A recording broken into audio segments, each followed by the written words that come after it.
Empédocles de Acragas, una ciudad de Italia, fue un filósofo y un poeta. Vivió en el siglo V a.C., pero no podemos determinar exactamente las fechas de su nacimiento y muerte, porque la gente le atribuía poderes mágicos y cierto estatus divino. Así que circulaban en aquel tiempo muchas anécdotas e historias apócrifas. Lo mismo pasa con Pitágoras y Heráclito, por ejemplo.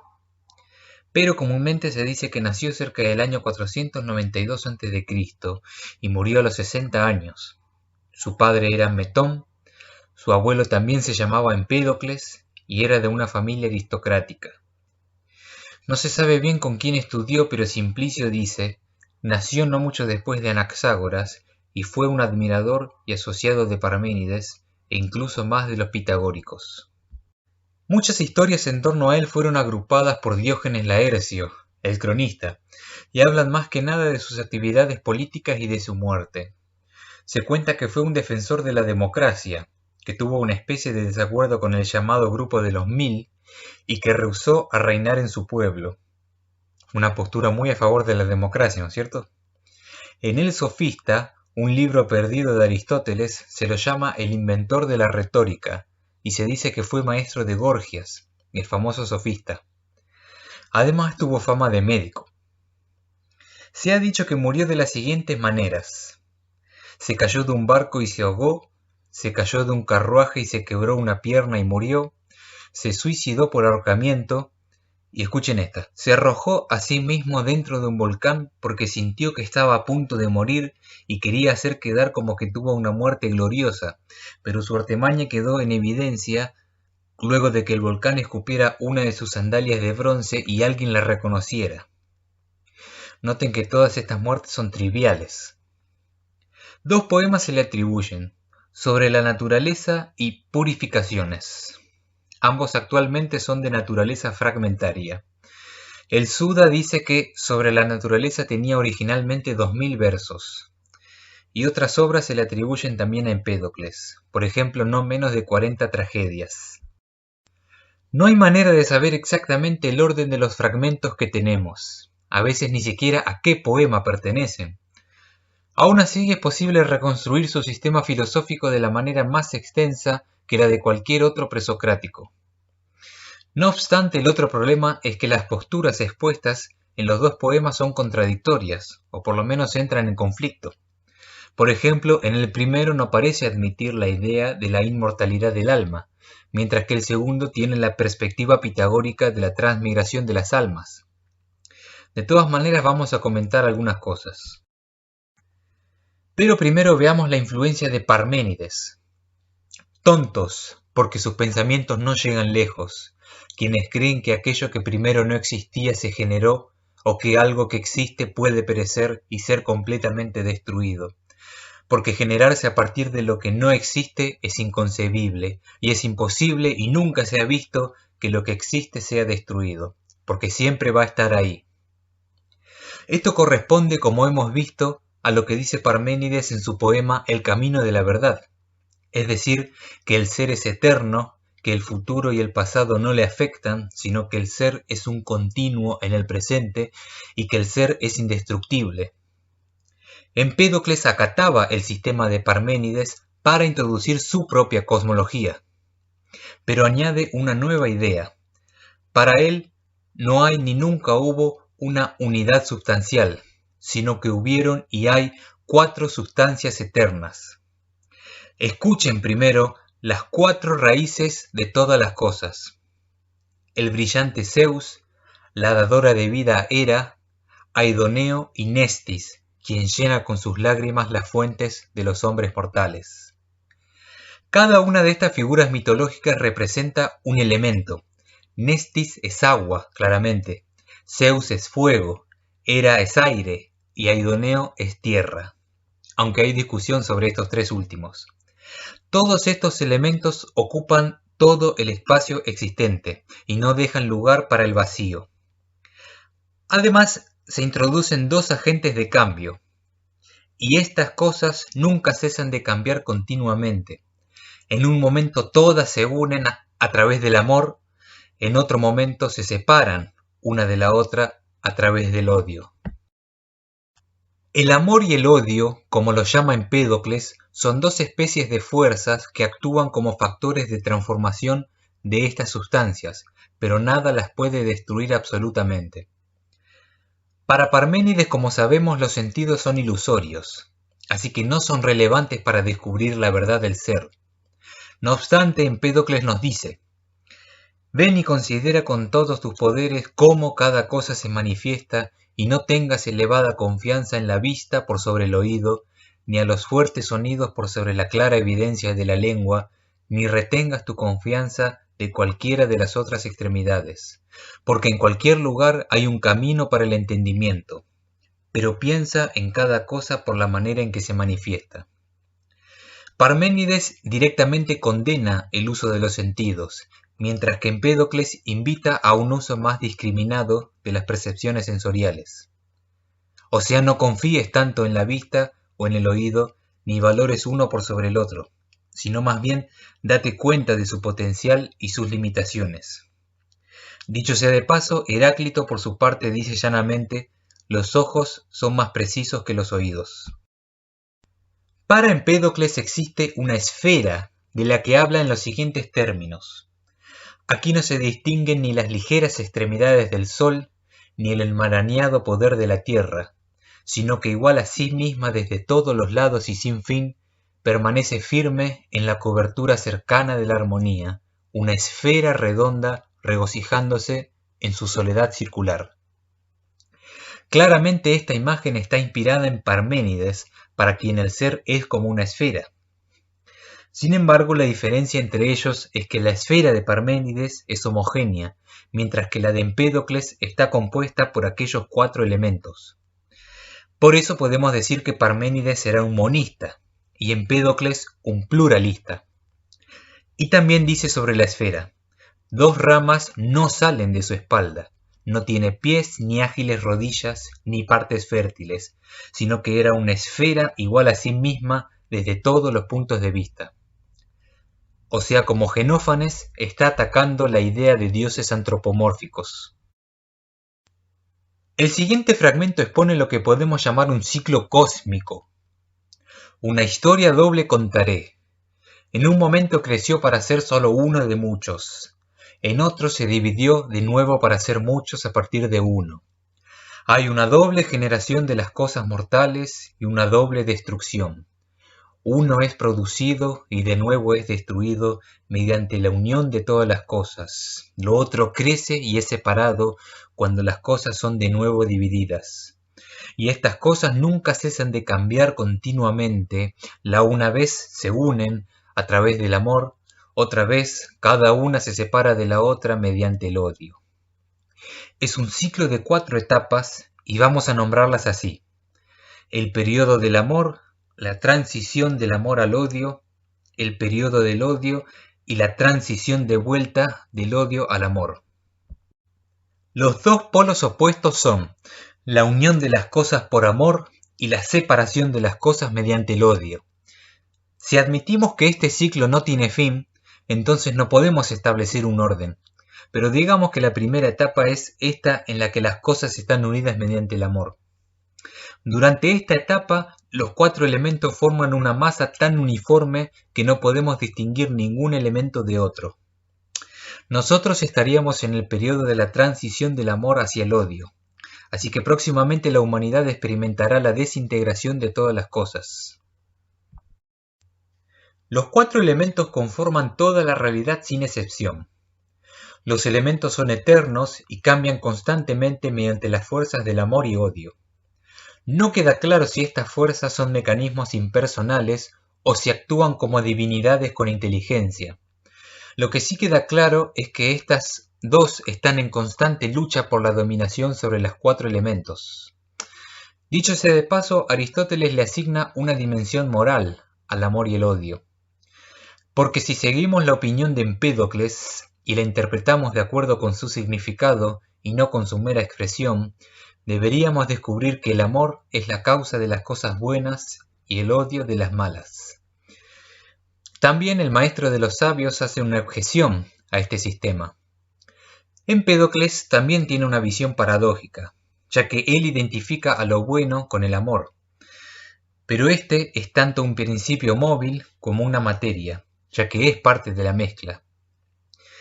Es decir, para Empédocles, el amor es, al mismo tiempo, una fuerza y una cosa material concreta que ocupa espacio, lo cual es algo contradictorio para Aristóteles, porque una cosa no puede ser una fuerza y una materia simultáneamente. Más tarde vendrá Platón con la teoría de las ideas para explicar las cosas en términos más abstractos. Siguiendo en el ciclo cósmico, cuando el amor reina completamente sobre las cosas, no hay lugar para el odio dentro de la esfera. No hay discordia ni rivalidad indecorosa en sus extremidades. Pero en algún momento la transformación empieza a afectar la esfera y el odio interviene. Creció grande en sus miembros y saltó a sus prerrogativas cuando se cumplió el tiempo que está fijado para ellos, a su vez por un amplio juramento. Sin embargo, como señala Aristóteles, no queda claro por qué el odio comenzó a intervenir en la esfera en primer lugar, ni cuál es la causa de ese movimiento, ni quiénes hicieron ese juramento del que habla el fragmento. Es como si el amor y el odio hubieran determinado el tiempo de gobierno de cada uno. Este filósofo también tiene una cosmogonía, es decir, una explicación del origen del universo. Empédocles sostiene que el éter fue lo primero en ser separado, luego el fuego y luego la tierra. De la tierra, como estaba excesivamente constreñida por la fuerza de la rotación, surgió el agua. Del agua surgió el viento por evaporación. Los cielos surgieron del éter, y el sol surgió del fuego, mientras que las cosas terrestres fueron comprimidas a partir de otros elementos. Empédocles tenía a su vez algunas teorías astronómicas. Dice, por ejemplo, que el sol no es fuego en su naturaleza, sino un reflejo del fuego, como el que viene del agua, lo cual suena bastante raro hasta para nosotros. Después dice, la luna está hecha de aire que ha sido encerrado por fuego, y este aire fue solidificado como granizo, lo cual suena no menos raro. Y comenta, la luna obtiene su luz a partir del sol, lo cual es una observación verdadera hasta el día de hoy. También se dio cuenta de la causa de los eclipses, pero la luna apartó los rayos del sol tanto tiempo como estuvo pasando sobre él y proyectó su sombra sobre la tierra. Ahora bien, no solo hay un ciclo cósmico, como dijimos antes, sino que también, para agregar una complicación más a este sistema, existe un ciclo evolutivo de los seres vivos, que queda resumido así. Empédocles sostiene que las primeras generaciones de animales y plantas no estaban completas, sino que consistían en partes separadas no ligadas entre sí. La segunda generación, surgida a partir de la unión de estas partes, era como criaturas en sueños. La tercera fue la generación de las formas naturales íntegras. Y la cuarta no surgió ya de sustancias homónomas, como la tierra o el agua, sino por generación, en algunos casos como resultado de la condensación de su nutrición, en otros porque la belleza femenina excitó el impulso sexual, y las varias especies de animales fueron distinguidas por la calidad de la mezcla entre ellos. Veamos a las fases del ciclo evolutivo con más detalle. Fase 1. Aquí emergieron muchos rostros sin cuello, brazos erraban sin hombros y ojos permanecían solos en la necesidad de frentes. Es decir, en esta etapa, las partes del cuerpo, ojos, brazos, literalmente andaban sueltas por ahí sin uniones. Fase 2. Pero mientras un elemento divino se mezclaba con otro, estas cosas se ligaban entre sí, y muchas cosas resultaron. Muchas criaturas nacieron con rostros y pechos de los dos lados, cuerpos de buey con rostros de hombre, mientras que otras de nuevo nacieron como hombre con rostro de buey. Criaturas compuestas en parte como hombres y en parte como mujeres, y unidad como partes estériles. O sea, en esta fase, las partes sueltas se unieron entre sí pero al azar, dando resultado a todo tipo de criaturas monstruosas y deformes.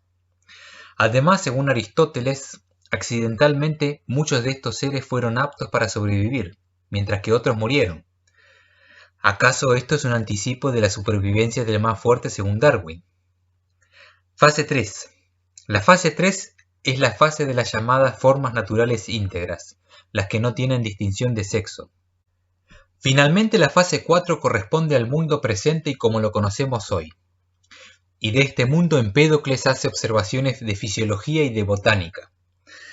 Las plantas, por ejemplo, para él fueron los primeros seres vivos en aparecer, y como el fuego, tienen un impulso de ir hacia arriba, hacia el firmamento. No están sexualizadas, sino que contienen a ambos sexos y se reproducen a sí mismas. Y tuvo muchas otras teorías biológicas, sobre cosas como los sentidos, la respiración y la conciencia. Con respecto a esto último, algunos fragmentos afirman: entonces, por voluntad de la fortuna, todas las cosas poseen pensamiento. El corazón, hundido en un mar de sangre que se agita hacia adelante y hacia atrás, donde especialmente es lo que es llamado pensamiento por los hombres, porque la sangre alrededor de los corazones de los hombres es su pensamiento. Entonces es especialmente con la sangre que se piensa, porque es la sangre, por sobre todas las cosas, que todos los demás elementos son mezclados. Todas las cosas piensan, o más bien, todas las cosas tienen una porción del pensamiento. En el hombre, el pensamiento o la conciencia reside en la sangre que está alrededor del corazón. La sangre es igualmente perceptiva de los 4 elementos. Por lo tanto, la sangre es el centro de la percepción. Volviendo al ciclo cósmico, por lo que sabemos, durante la etapa del amor, la tierra, el fuego, el aire y el agua están completamente mezclados en la esfera de la existencia, mientras que durante la etapa del odio estas sustancias están separadas en 4 masas homogéneas, acaso también en forma de esferas cada una. Luego viene una transición de vuelta a la etapa del amor, cuando el odio hubo alcanzado la más baja profundidad del torbellino y el amor estaba en medio del remolino. Debajo de ella todas estas cosas se unen para ser una, no todas al mismo tiempo, pero congregándose cada una desde diferentes direcciones a su voluntad. Y a medida que se unen, el odio se empieza a mover hacia afuera de la circunferencia. No queda claro de dónde salieron el torbellino o el remolino.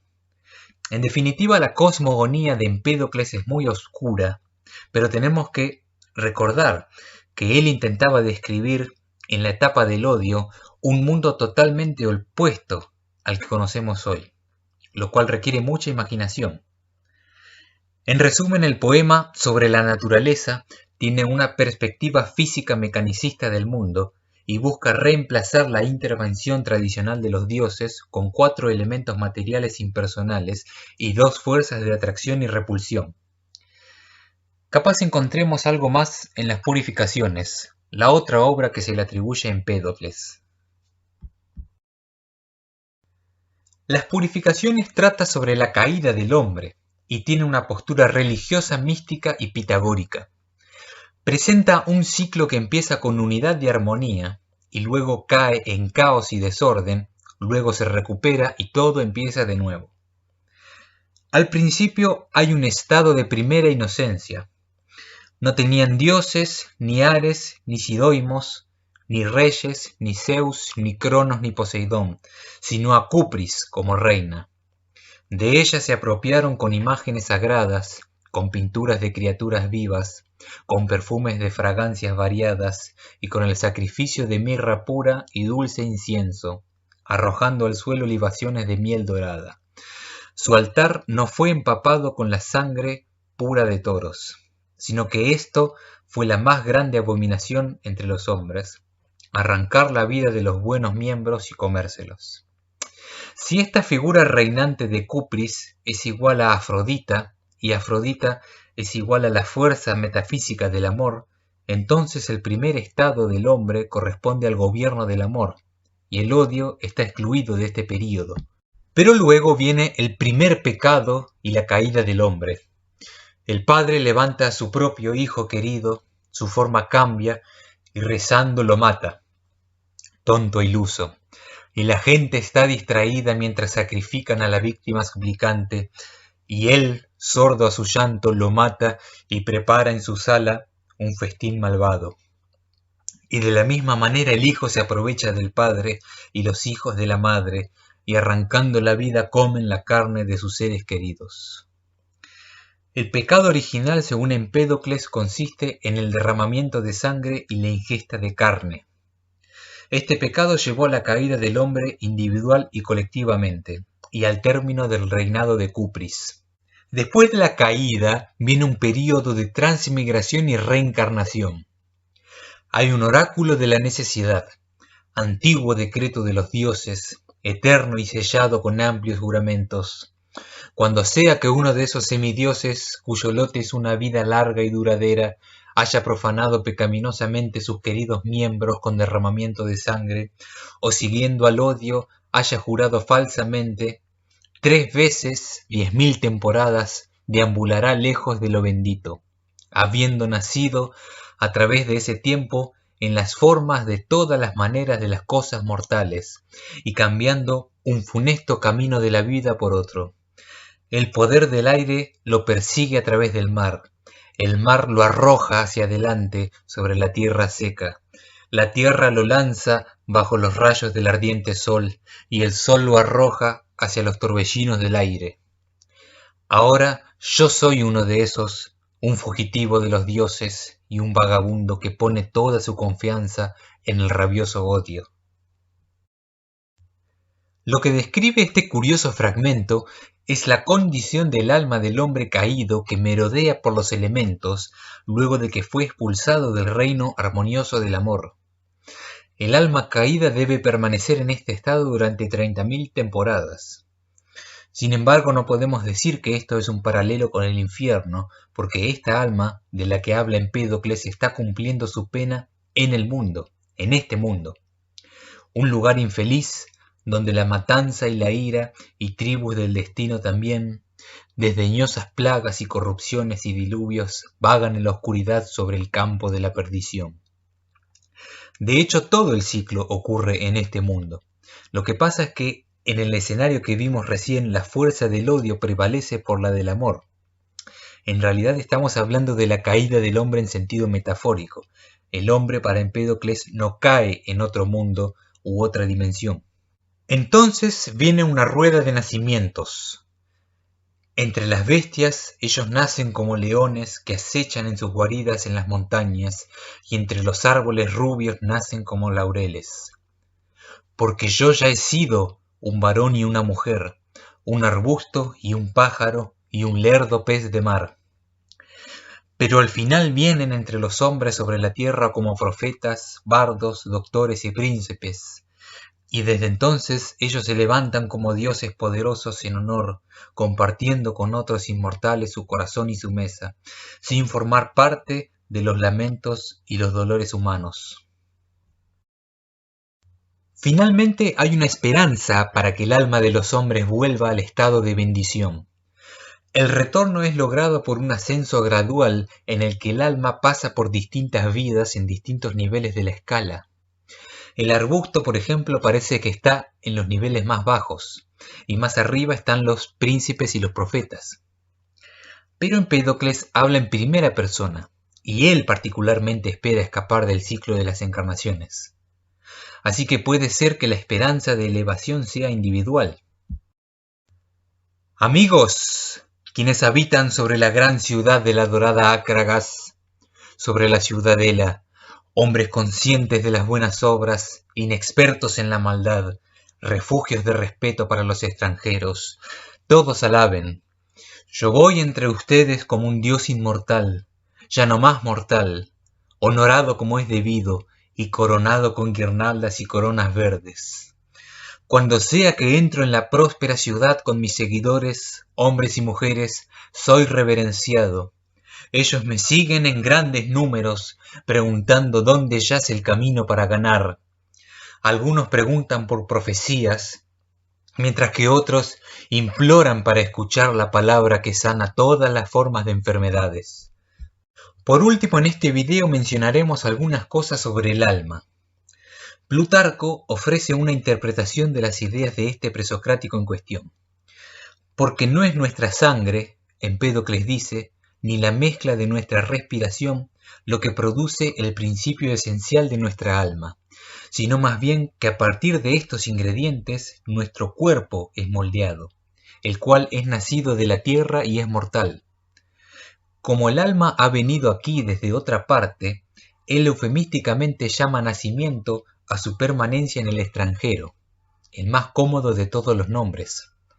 Pero en verdad el alma es un fugitivo y un vagabundo desterrado por decretos y leyes de los dioses. Este pasaje está relacionado con el fragmento 115 que leímos antes. Afirma que hay una base física, el cuerpo, para el alma, y el alma no proviene del cuerpo sino de otra parte. El alma migra de cuerpo en cuerpo, mientras que el cuerpo es un compuesto de sangre que tiene conciencia. Esa conciencia le permite percibir el mundo físico, hecho de los 4 elementos fundamentales y gobernado por las fuerzas del amor y el odio. Pero el alma y la conciencia física son cosas distintas. Para Homero, el poeta soberano, hay un alma llamada psique, que perdura después de la muerte del cuerpo. La psique puede vivir sin el cuerpo, pero es descrita como una sombra y adquiere conciencia viva al ingerir un poco de sangre. Según Empédocles, por otro lado, el alma es de naturaleza divina, pero cayó a la tierra por haber consumido sangre justamente. Aún así, es posible que Empédocles haya sido influido por Homero en el tema del alma. Platón, en su libro El Timeo, uno de los más difíciles de leer, también habla de un alma inmortal, creada por una deidad llamada el Demiurgo, que es un dios creador, o más bien artesano del universo. Aristóteles habla de la razón activa, una parte del alma que no se localiza en ninguna parte del cuerpo, así que por lo tanto sobrevive a la muerte. Y Pitágoras, un presocrático anterior a Empédocles, como sabemos, creía en la transmigración de las almas y decía que podía recordar sus encarnaciones previas.